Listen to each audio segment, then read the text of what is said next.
Alright, let's do this. How's it going, Rogues Gallery? And welcome to another Gundam card game video here on Red Zone Rogue. It's all about the Gundam today. I'm wearing the Gundam shirt. I've got the Gundam jacket, and we're ready to talk about some Gundam. In fact, we're going to be going over my top 10-ish favorite cards of the Gundam Card Game Beta Edition. And I figured this would be a really fun video to do now, and then compare it to my thoughts on the actual full release of the first set. We can see if some of these cards make it into, you know, my favorites for the full release. I've been playing a ton of Gundam, absolutely love this game, and this list is not necessarily the strongest cards in the game. There's a lot of very strong cards on this list. They're just my favorite cards. These are the cards, when I'm playing the game and I draw a card, or I look at my opening hand, these are the cards that I like to see. Not always at the first turn, maybe a little bit later in the game, but I really love these cards. And yeah, let's get talking about it. So, without further ado, let's go to the overlay. Actually, I do want to mention, someone's gonna ask about the jacket. This was given to me by Bandai for attending the world premiere. All right, let's go. All right, so the first cards we're gonna talk about, and when I say cards, I'm gonna lump these two together. We have the white base, as well as the Fall Mill base. These are my two favorite bases in the entire game, though I do really like Archangel. But I love seeing these in my hand because these are bases that protect my shields, but also make units, which is really good. The Fall Mill just makes it on deploy, as long as it's your turn. The big downside of the Fall Mill, well, it's not really a downside, but you don't get the 3-1 Zaku unless, of course, you deploy it on your turn.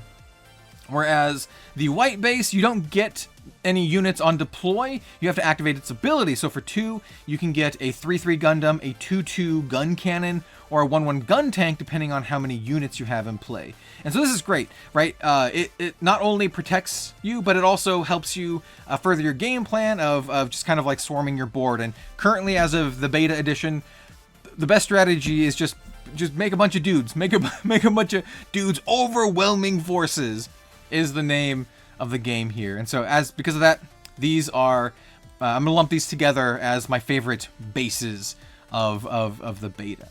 Next up, we have Hawk of Endymion, or Mula Flag. I call this Hawk. Some people are like, poor Hawk, or poor Mula Flag being called Hawk. Yes, I understand. I just call this Hawk, right? Because I like to pay my one and I say I hawk you. Because you bounce their thing.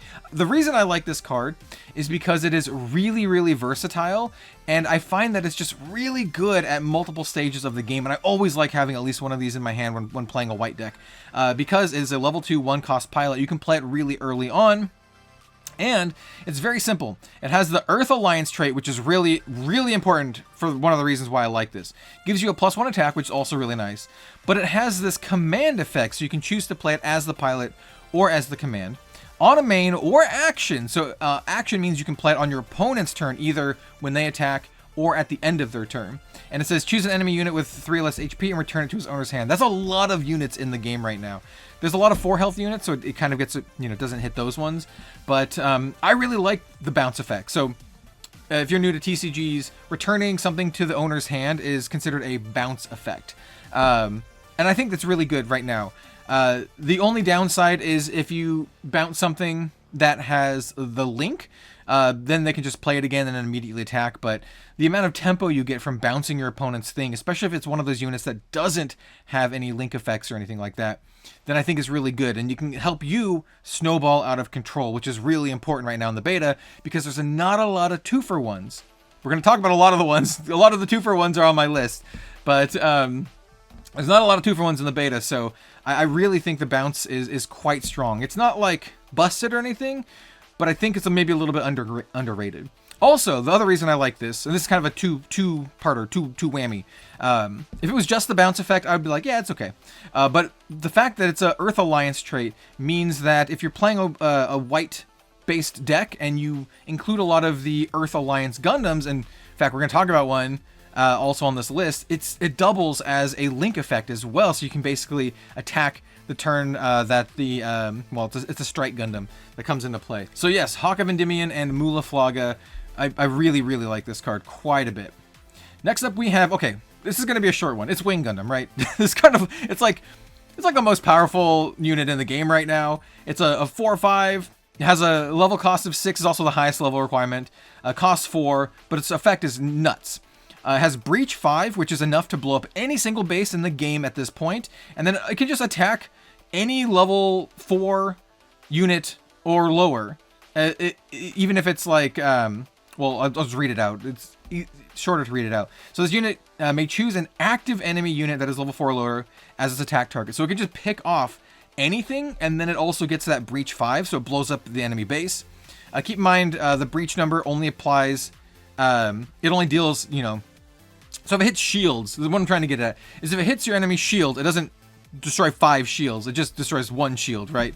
Because any number, the number of damage dealt to your opponent's shields will only ever destroy 1, at least at this point in time. But it's really good at blowing up bases. So yeah, this card's just really, really strong. It has to be on my list, you know, it's really good. It's kind of a boring pick though, in my opinion. Next up we have one of my favorite pilots. I think this is the only pilot, or only pilot other than Mulaflaga that I put on this list, and that's Suletta Mercury. So Suletta Mercury is kind of it's a level 4 1-drop pilot. The fact that it's a 1-drop is really, really strong. Gives +1, +2. Getting that extra little bit of health is pretty useful. It has burst effect of returning it to your hand, like all of the non-command pilots. But I really like her attack effect. So her attack effect, and this is not a link effect. This is anytime she attacks, right? So you can put this on any other mobile suit or unit. It doesn't have to be a link. Once per turn, choose one of your resources and set it as active. So this is kind of like White's version of ramp, and I think it's really, really good because it's only a 1-drop. And if you play this on something that she pairs with, like, well, we'll talk about one very shortly. You can get a lot of really, really nice tempo, and you can, you know, have a really, really big explosive turn, especially if you're playing a lot of the card draw and card selection that comes with white and potentially blue. So I like her quite a bit. She can have really, really big explosive turns. Like, Hero Yui is really, really good, just for big numbers and smashing on in with Wing Gundam. But I personally really like the intricacies of Suletta Mercury, being able to ready one of your resources and all that kind of good stuff. I like her quite a bit. Yeah, and I like the mobile suits that she pairs with. Next up, we have Strike Gundam. So this is not the Strike Gundam that we were talking about before that pairs, that links up with Mulaflaga. But this is one that I always love to have in my hand, especially as we get into turn 4, because it does exactly what you want to do in a meta where maybe not all of your cards are like the best, because, hey, we're just playing with beta cards. We don't have the full set. So this is a level 4, which is kind of high, but it's a 2 cost, so it's pretty easy to play. 3/3 Strike Gundam. It does have a link with Kira Yamato, which I also think is really, really good. Both Suletta Mercury and Kira Yamato, I think, are both fantastic. Kira could have made it on this list. I just think Suletta is a little more interesting. But the deploy effect is why this card's great. Deploy, draw a card, then discard a card. This just helps smooth your hand out. And why I like this so much is, you know, as you get into the late game, sometimes you'll just have like some cards that aren't as good, right? You'll have maybe like your 1-drops, your 2-drops that, you know, you could stand to have some of your better cards. Or maybe you can, you know, ditch one of your extra pilots that you don't need an extra copy of. I just really like this kind of like card selection effect, and I think this is just a really, really sweet card, just in general. It's a little bit understated for what it is, but I still really like it. And sometimes you can, you know, even draw one, discard one into your Kira Yamato, so you can give this, the ability to attack immediately. So it's really good. I like this card quite a bit. All right, next up we have Char Zaku 2. This one is one of the 2-for-1s. I wouldn't really consider the Strike Gundam a 2-for-1. You don't really get 2 cards out of 1. You get some selection, which is really good. But you get 2 cards out of Char Zaku 2, which is sweet, if you have it paired.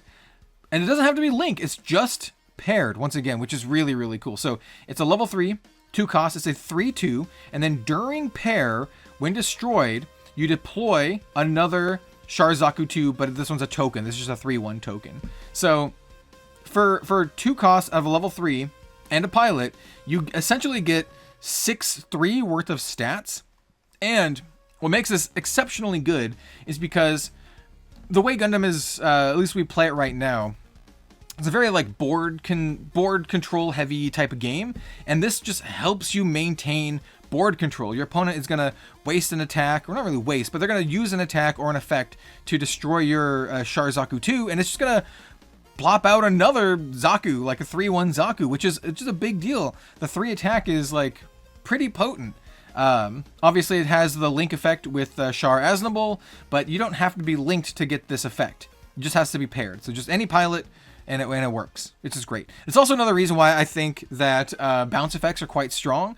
If your opponent has a linked up, or not linked up, but a paired up Char Zaku 2, and they attack you, you can, depending on how much health it gets from the pilot, you can Mulaflaga or Hawk of Endymion it back to their hand. Unless they have another Char to get the link effect to attack immediately, it just kind of like blanks them, and they don't get that Zaku, which I think is really cool. Anyway, I think this card's fantastic. This is a 2-for-1. Any 2-for-1s in this game right now are very, very good. Next up, we have Guntank. This is another very, very good card. That is a 2-for-1. It's kind of a small, not a huge 2-for-1, but when it works, ooh, it's real good. So this is a level 2, cost 1, just a 1/2 Guntank. You deploy, choose a rested enemy unit, and deal 1 damage to it. You know what? This is really good at killing. It's really good at killing Zaku tokens, the 3-1 Char Zaku 2 tokens, because they always come into play rested, either from the Char Zaku 2 or from Fall Mill. They all come into play rested, and this Guntank is so good at blowing them up. And they're like big threats, right? You might be like, oh, it feels bad blowing up a token. That token's a 3-1 that can deal a lot of damage and blow up your base. So I really like this card. I think it's one of the better 2-for-1s, but you know, it's a little situational. It doesn't help you blow up your opponent's like Wing Gundam unless it already has 1 health, but it can help you, you know, chip in where needed. I always like having one of these in my hand. It's great. All right, so here we have my big boy. So this is the Perfect Strike Gundam. I like this more than the LR, the legendary rare, the Isle Strike Gundam. Why? Well, this one is a 4/4 with blocker, and by the way, we have 2 cards in this category. We have the Perfect Strike Gundam, and we have the Darilbalde. They kind of do similar things, but I've already alluded to this one a couple times, so I want to talk about this one first. So it's a level 5 3-drop 4/4 with blocker, and then on deploy, choose 1 enemy unit with 1 HP and return it to its owner's hand. Once again, really good at killing or getting rid of those Zaku tokens. For a token, if a token returns to the opponent's hand, it just ceases to exist. Good at taking care of any of the other 1/1 tokens. But it's just really good value. It's sort of a 2-for-1 here, as it bounces a thing, but it also, you know, guards you, right? It's a blocker, and it's only an Earth Alliance trait, not a Kira Yamato trait. So you can actually get a link effect from the Hawk of Endymion, which I think is really, really sick. So these cards synergize really, really well in the late game. If you don't need that bounce effect, or maybe you can make use of the bounce effect from the Perfect Strike Gundam, you can play Hawk on the, or Mulaflaga, but you can play you can Hawk this up, and it'll be a 5/4 that can attack immediately. 5 is enough to destroy a base. I think it just synergizes really, really well. And this Perfect Strike Gundam is quickly becoming one of my favorite cards. I think it's really strong, and it's great. It's a nice top end for your white deck. And since you have all these like hand smoothing effects, like the Strike Gundam, and as well as the final card we'll talk about, it's like not too unheard of being able to link this up, because the Earth Alliance trait also applies to Kira Yamato, who is also Earth Alliance. So if you're running Kira and you're running Mulaflaga, you have a lot of potential to link up with this unit. I think it's really, really sweet. And then we have, in the same kind of category, I'm lumping this together, is the Darilbalde. It's kind of the same deal. It's a little bit easier to play, it only being a 2-drop and only requiring level 3 instead of level 5. It is a 4/2, pretty powerful, and it has the Academy trait, which, once again, with a pilot I've already talked about, links up with Suletta Mercury, because she is an Academy trait. So Suletta Mercury will give it +1/+2, making it a 5/3. Let's go back to the Darilbalde, which is just pretty sweet. Once again, 5/3, good at blowing up bases. That 5 attack, but it also has the same deploy effect. Choose 1 enemy unit with 1 HP, return to the owner's hand, which is still really, really good. Kind of like this nice tempo, helps you get your board control, slowing down your opponent's board control, kills tokens. I just think this effect it's not like busted or anything. I just think it's solid. And when it all works together, it just jams, man. It's just really sweet. So yeah, big fan of this one too. I you know, if I had a full set, which I don't, I just have my one beta kit, but I had a full set, I'd probably run 4 of both of these, maybe 3 of this one. It's level 5 is a little, you don't want too many of them in your hand. But yeah, it's great. Now the final 2 cards. We have a Show of Resolve. And this one is interesting because I've had a lot of discussion about this card. I think this card's really good. It might fall off once the full set launches because, well, we might have better card draw effects. But until then, I think this is a really, really good one because one of the things that I've noticed, if you're playing a really like attrition heavy match, you know, trading blow for blow, you know, maintaining a lot of board control, well, it's easy to run out of resources. And this card just fills up your hand again. And if you play this, I would not recommend playing this on turn 4 unless you have nothing else to play. I think this is really good on like turn 6, right? So you play this on turn 6 with your 3 cost. This, by the way, it just draws you 2 cards.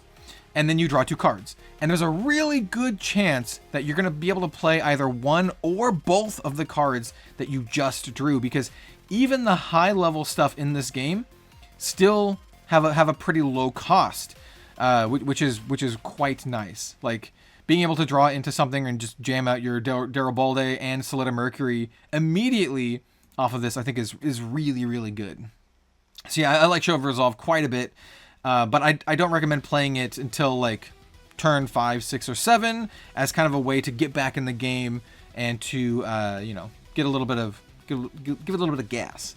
It is definitely slow, but I still like it quite a bit. Not the best card in the game, just one that I personally really like.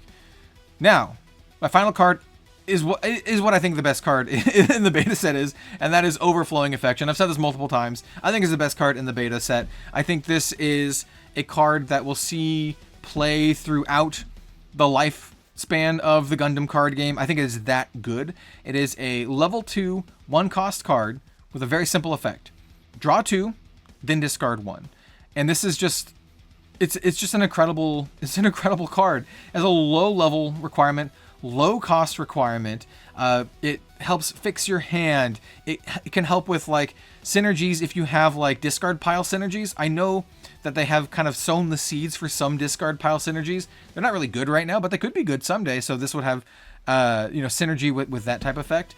But like any low drop spell or low drop command type card that gives you card advantage like this, I think is really, really strong. And like I said, out of all the cards in the beta, this is the one that I can see being played for years and years, for as long as this game is active, right? You have stuff like Wing Gundam, which is pretty strong now, but I can see stuff like this eventually getting power crept. It's just the name of the game.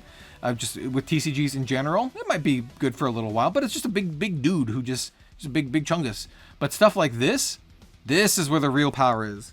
Like low cost draw effects is always real good, and in a game like Gundam with the cost low, drawing multiple cards, you can have really nice explosive turns, especially when you have all those link effect type stuff. So yeah, almost 20 minutes about talking about all these Gundam cards. I mean, I'm just been absolutely really enjoying the Gundam card game so much. I hope you enjoyed my list. Like I said, once the full set is out, maybe like a couple weeks or maybe a month or so after the first full set is out, we're going to revisit this list and see if my opinion has changed on any of these cards. I don't think my Overflowing Affection opinion will change, but maybe some of the other ones might. Let me know what your favorite cards are down below. Do you have any really cool ones that I didn't talk about that you're really excited for? I only put one LR on the list. I really like both of the other ones. I like the L-Strike Gundam, and I obviously like the RX-78-2 Gundam. I think they're both really sweet, and I play them in my decks. But yeah, I figured this would be a little bit more interesting, picking some of the not super flashy cards, except for the Wing Gundam. Come on, it's the big chungus. So anyway, thanks so much for watching, everyone. I really appreciate it. Don't forget to like, comment, and subscribe if you don't follow all of my stuff regularly, or you haven't heard me talk about the channel going forward this year. I do plan on trying my best to do weekly content for the Gundam card game. It's going to be difficult going into the rest of the year while we wait for the set to come out, but I'm going to try my try my darndest. We got some more gameplay video coming up. We have some other stuff as well. And thanks for watching. All right. Bye.